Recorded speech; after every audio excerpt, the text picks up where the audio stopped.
E aí, gente, tudo bom? Meu nome é Henrique, sou da IPB, mas esse vídeo aqui é para todos aqueles que creem em Cristo Jesus também e aqueles também que não creem, mas tiverem curiosidade em conhecer um pouquinho, é bem-vindo.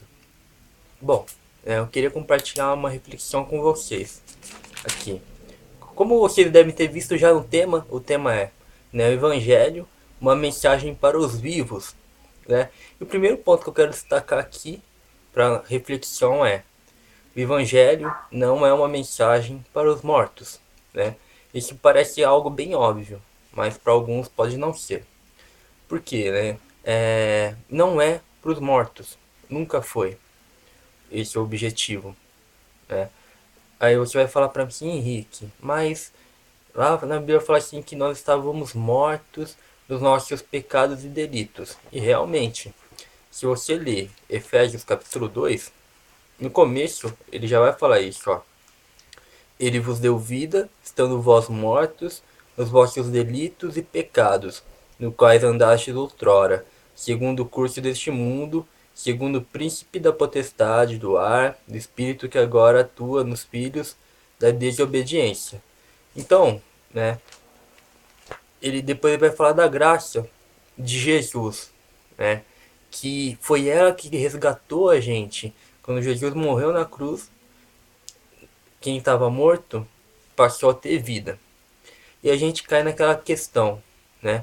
Como que um morto pode querer vida? Tem como um morto querer vida? Não tem, né? Um morto já era, morreu, né? Então, não tem como um morto querer vida. O Evangelho é uma palavra de vida que ela é direcionada àqueles que estão perdidos e que Deus chama para si, né? Lógico, cada um no seu momento, não é no nosso momento, na hora que a gente quer, e sim na hora que Deus quer, né? No momento certo ele age na nossa vida. Para a gente entender melhor, o texto que eu escolhi fica em Marcos capítulo 5, né? O versículo 22 ao 24 é a introdução da história, que é a história de Jairo, que fala assim, ó: Eis que se chegou a ele um dos principais da sinagoga, chamado Jairo, e vendo-o, prostrou-se a seus pés, e insistentemente lhe suplicou: Minha filhinha está à morte, vem e põe as mãos sobre ela, para que seja salva e viverá. Jesus foi com ele. Então aqui a gente vê uma situação, né, que muitos já devem ter ouvido essa história, de um homem importante, né, que a filha dele estava doente, estava morrendo praticamente. Ele vai atrás de Jesus em busca do quê?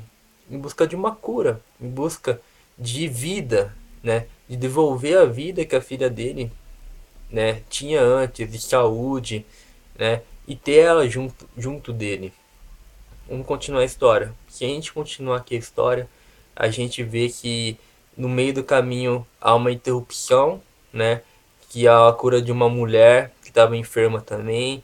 E isso acaba atrasando um pouco a chegada de Jesus. Mas a gente não. Jesus nunca chega atrasado nos lugares. Jesus sempre chega na hora certa, né? E a história continua assim, ó. Lá no versículo é, 35 adiante, fala assim, ó. Falava ele ainda, quando chegaram alguns da casa do chefe da sinagoga, a quem disseram: Tua filha já morreu, porque ainda incomodas o mestre? Mas Jesus, sem acudir a tais palavras, disse ao chefe da sinagoga: Não temas, crê somente.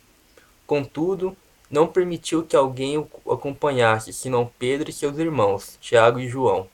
Chegando à casa do chefe da sinagoga, viu Jesus o alvoroço, os que choravam e os que pranteavam muito.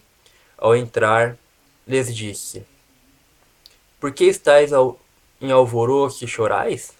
A criança não está morta, mas dorme. E riam-se dele, tendo ele, porém, mandado sair a todos.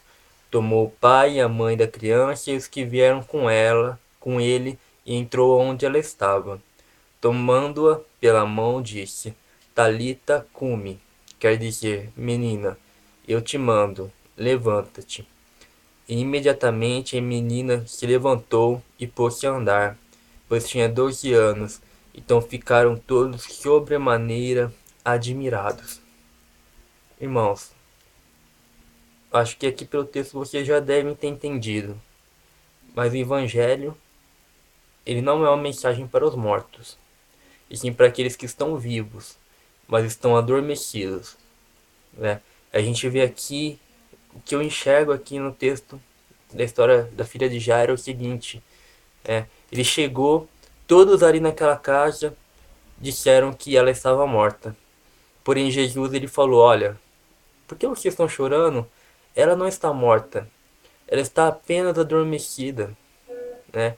E, ou seja, ela estava viva, espiritualmente ela estava viva, mas estava adormecida, né? E quantas vezes a gente não é desse jeito? Quantas vezes nós não somos como essas pessoas que estavam aqui na casa de Jairo? Quantas vezes a gente não é como elas, a gente diz: olha, fulano tá morto, fulano tá perdido, fulano não tem mais jeito, né? E a gente mata alguém dentro do nosso interior. No nosso coração a gente mata aquela pessoa porque a gente acha que ela nunca vai entender o evangelho e a gente não se preocupa em pregar para ela. E a gente, inconscientemente, a gente faz isso. A gente acredita que alguém não tem jeito, não é? Isso é a mesma atitude que essas pessoas na casa de Jairo tiveram. Eles chegaram e falaram assim, ó, né? Ela já morreu, né? Para de incomodar o mestre. E Jesus diz, olha, ela não está morta, mas ela está adormecida. E tem muitas pessoas que estão adormecidas, que ainda não chegou o momento delas acordarem, que só falta alguém trazer, e esse alguém pode ser você, trazer o evangelho para a vida dela e trazer a vida, né? Porque a vida já está nela. O Espírito Santo, ele já plantou semente. A vida está dentro daquela pessoa, mas aquela vida ela só precisa ser externada. Ela só precisa terminar de germinar, né? Porque a planta tá, porque a semente está plantada. Agora precisa da gente regar e deixar ela crescer, ela aparecer, né? Então, Evangelho não é uma mensagem para os mortos, mas muitos estão adormecidos por causa do poder do pecado. E você olha os mortos e os adormecidos, você não vai conseguir distinguir, saber o que é o que e quem é quem. Mas nossa obrigação é pregar, né? E essa é a mensagem que eu queria deixar. Pessoas estão adormecidas pelo pecado, assim como a filha de Jairo. Se você reparar todas as casos de ressurreição que Jesus fez, ele disse isso, né? Quando Lázaro morreu, né?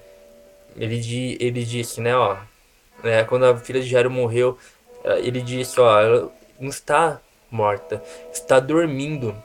Então aqueles que Jesus chamou, né?